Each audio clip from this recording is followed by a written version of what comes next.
Next on the Rockbridge Report, President Donald Trump has filed lawsuits in certain states, including Pennsylvania and Michigan, following the election.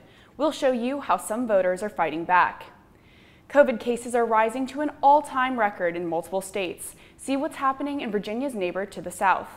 And then Shauna will show you if warm weather is gone for the year. And later, Japan has been pushing ahead with preparations for the Olympics. The Tokyo Olympics were supposed to take place this year, but COVID-19 had other plans and the event was postponed.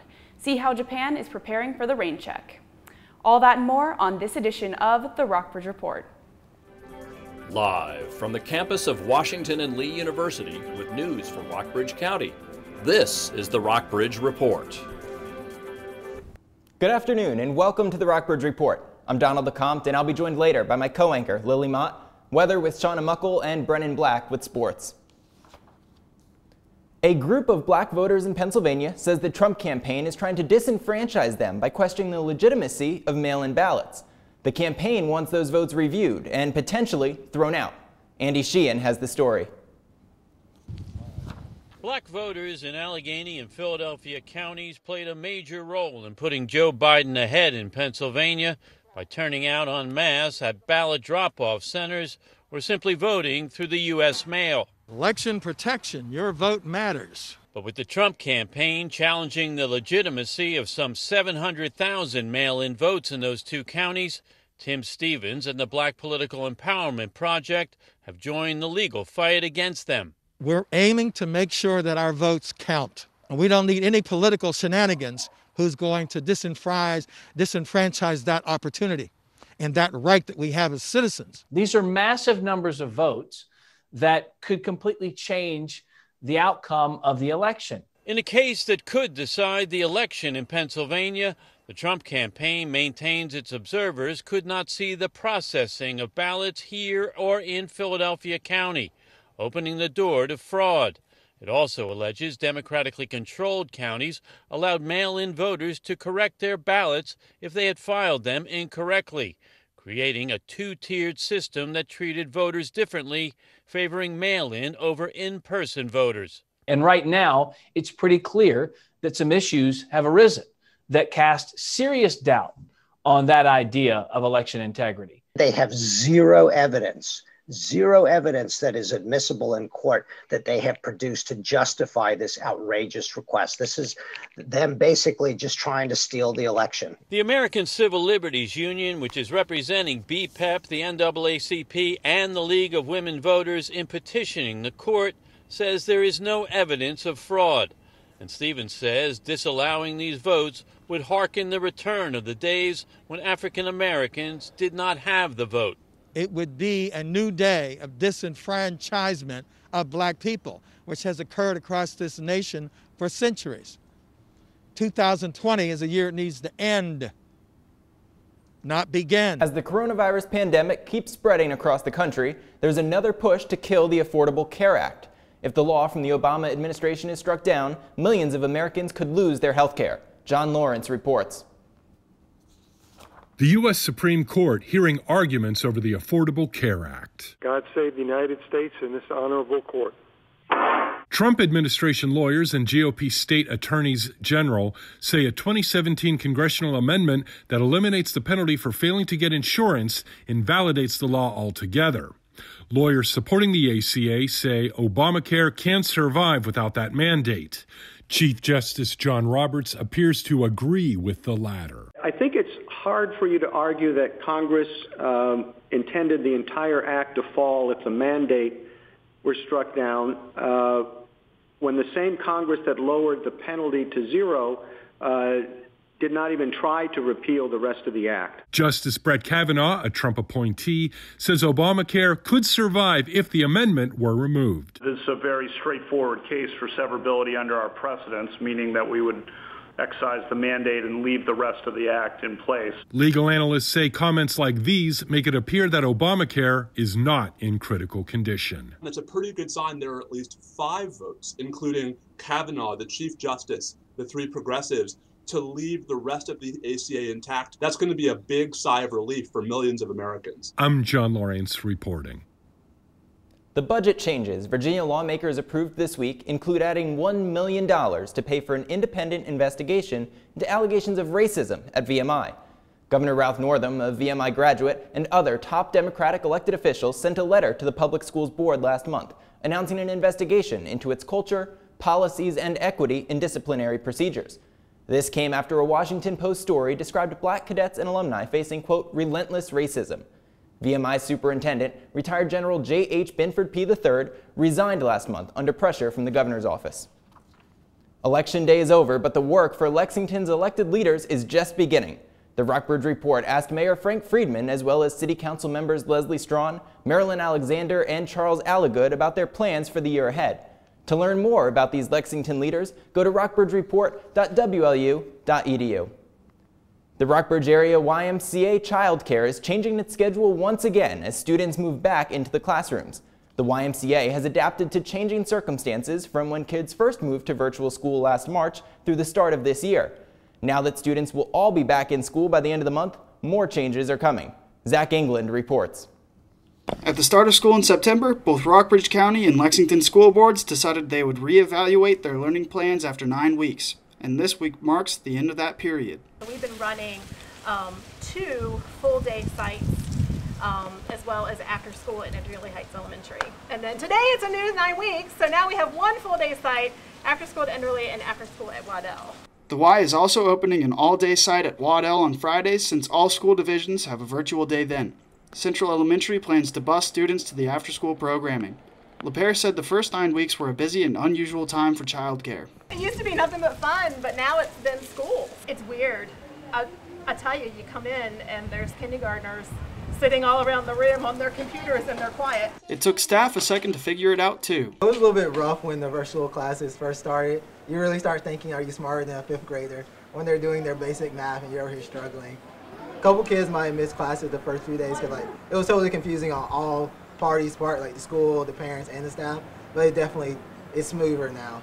LePere says she employs mostly college students, and some of her SVU employees plan to go home for winter break.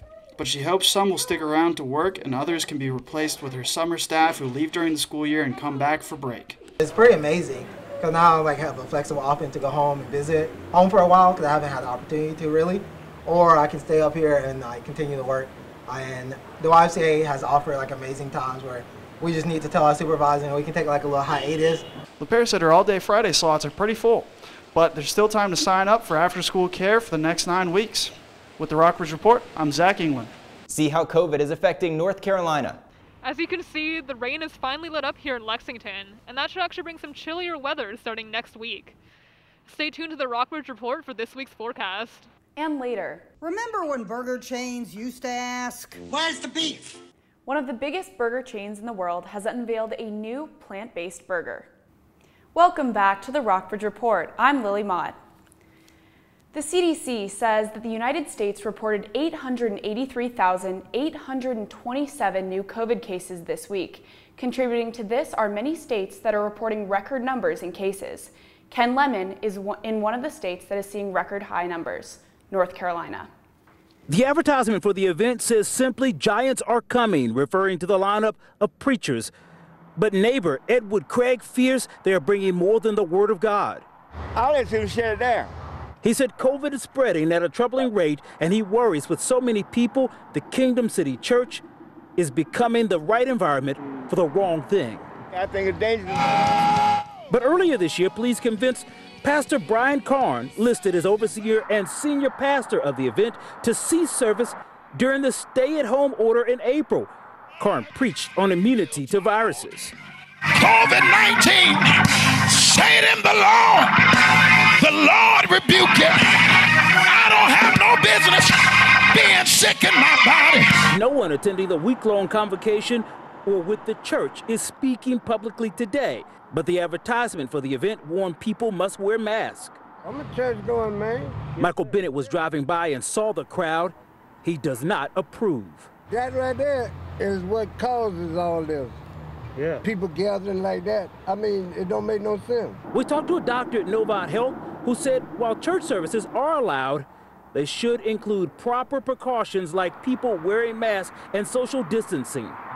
high-risk places where you can contract or transmit COVID-19 or the flu.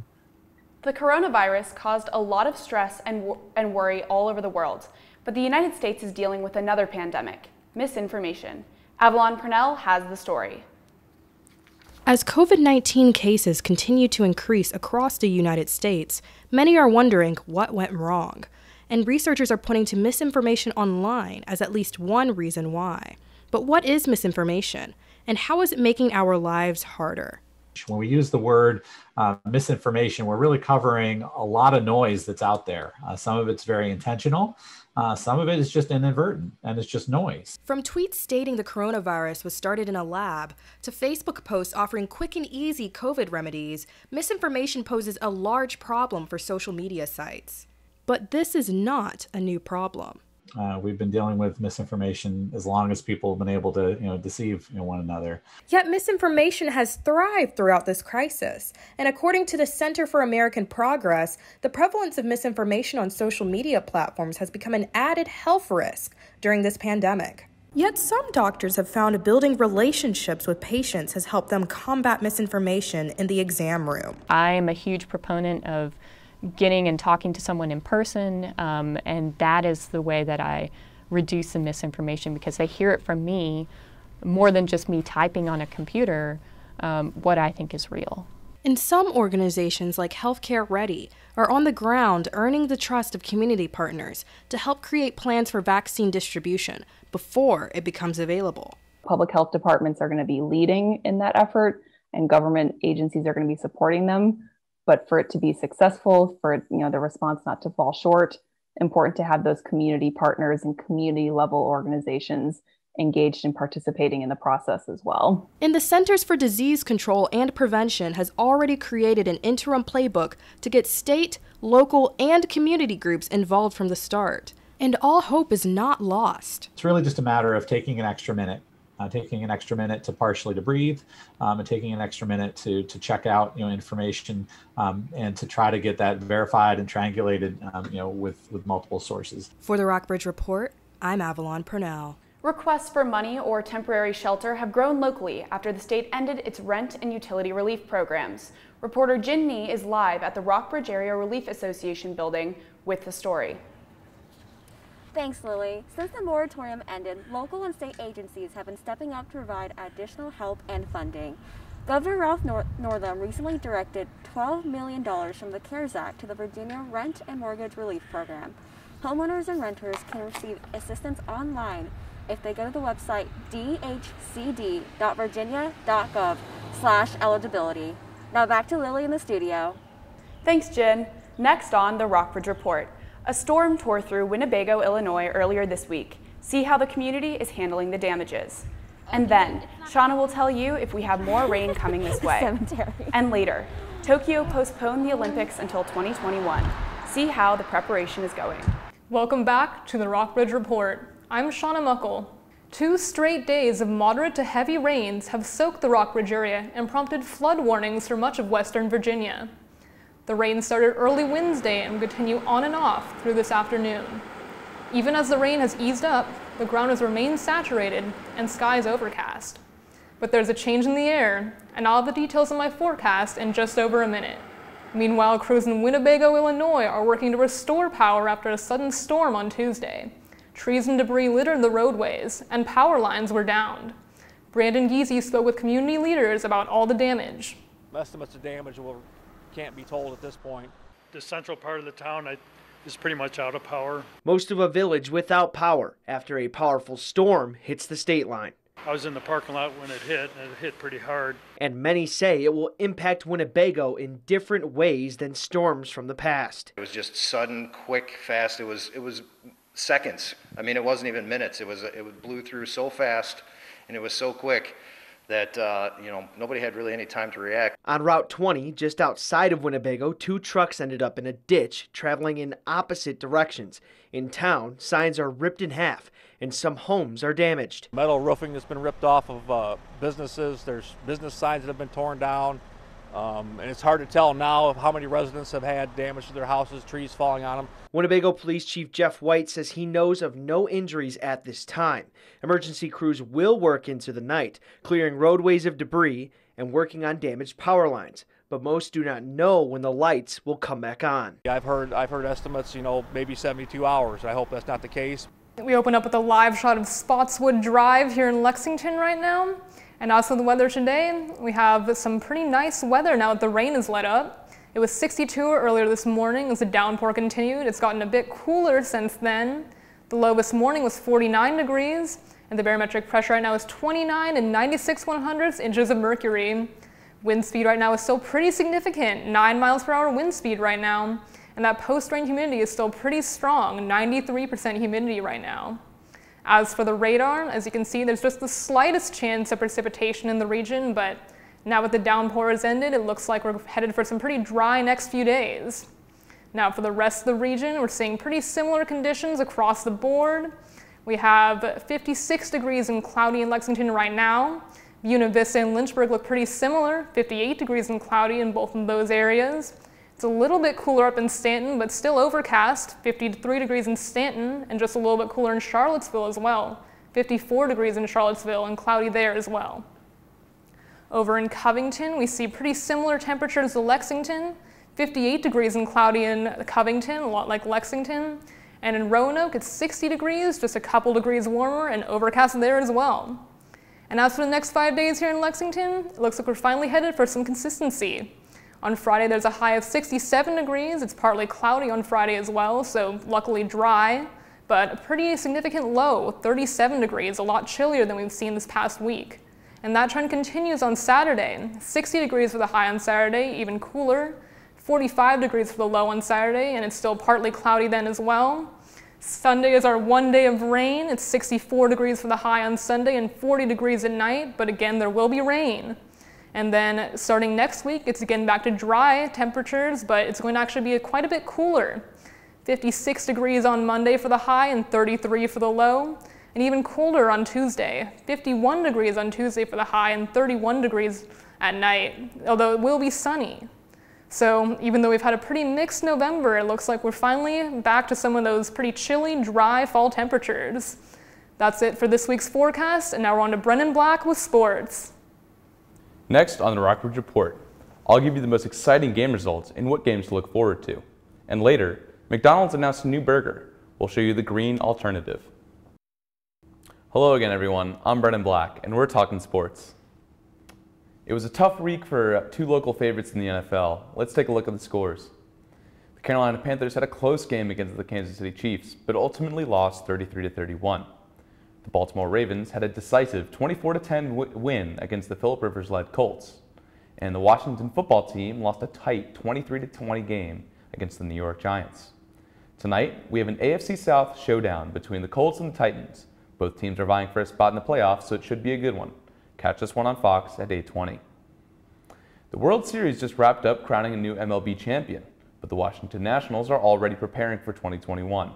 On Twitter, the DC team announced it invited President-elect Joe Biden to throw out the first pitch on opening day. The tradition of sitting presidents throwing out the first pitch at an MLB game dates back to William Howard Taft in 1910, although it is something President Trump never did. The Washington Nationals play the New York Mets on April 1st.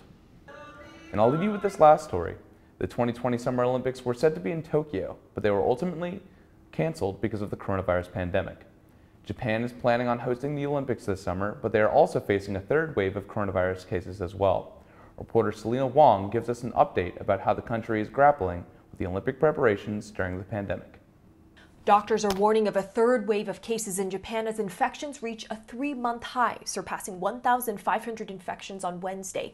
In response, Prime Minister Suga has asked for maximum vigilance and said the country is going to be expanding contact tracing and testing. Now, Japan has never had a strict lockdown because the country's laws do not allow the government to enforce one. Compared to other parts of East Asia, Japan has taken a relatively relaxed approach to COVID-19. For instance, I've personally quarantined in Beijing, Hong Kong, as well as Tokyo. Tokyo by far had the most relaxed restrictions. There was no enforcement whatsoever for the 14-day quarantine that I recently wrapped up. In comparison, in Beijing and Hong Kong, there was strict enforcement to make sure I stayed in the same room for 14 days. In fact, in Hong Kong, I even had to wear a wristband tracker. Now, despite these relatively relaxed guidelines and rules in Japan, the country has not yet dealt with a super high number of cases skyrocketing, as we've seen in the US and Europe, because of what experts say of this culture of mask wearing, as well as people generally abiding by those social distancing rules. In total, Japan has reported less than 2,000 COVID-19 deaths. Nonetheless, Japan has been pushing ahead with preparations for the Olympics. In fact, the president of the International Olympic Committee, Thomas Bach, is traveling to Japan on Sunday, in which they'll be starting preparations for the Olympics next year. When asked if there will be any discussions about potentially canceling the Olympics, he emphatically answered no, adding that he's becoming more and more confident that there will be a reasonable number of spectators. Selena Wang, CNN, Tokyo. McDonald's is known for its on-brand names. There's the Big Mac, Chicken McNuggets, the McFlurry, and now there's the McPlant, the fast food chain's new meatless burger. But the McPlant is getting McMocked. CNN's Jeannie Moose explains. Remember when burger chains used to ask, "Where's the beef?" Well, lately it's been, "Where's the plant?" Even McDonald's announced it's sprouting a plant-based burger, which they plan to call the McPlant. The name is getting grilled. McPlant is the laziest name. McPlant is a pretty bad name. But what do you expect from the people who called their fish sandwich Filet-O-Fish when quarter flounder was right there for the taking? People aren't whining about the taste of a meatless burger. McDonald's tested the concept in Canada last year with the makers of Beyond Meat, which gets rave reviews from YouTube chefs. That's insane. Wonderful. Less wonderful? McPlant. Mashable asked, "Can you think of a better name?" Suggestions range from the Big Unmac to McNaughta Burger to Planty McPlant Face. Damn, Hamburglar must be pissed. Yikes! Actually, McDonald's first meatless burger got a short-lived trial run back in the 60s. The Hula Burger consisted of grilled pineapple slices with cheese on a toasted bun. Now that's way beyond even a Beyond Burger. What, you like them? For Brennan Black, Shauna Muckle, Lily Mott, and the rest of the Rockbridge Report team, I'm Donald LeCompte. For more local stories in the coming months, go to rockbridgereport.wlu.edu. Good night.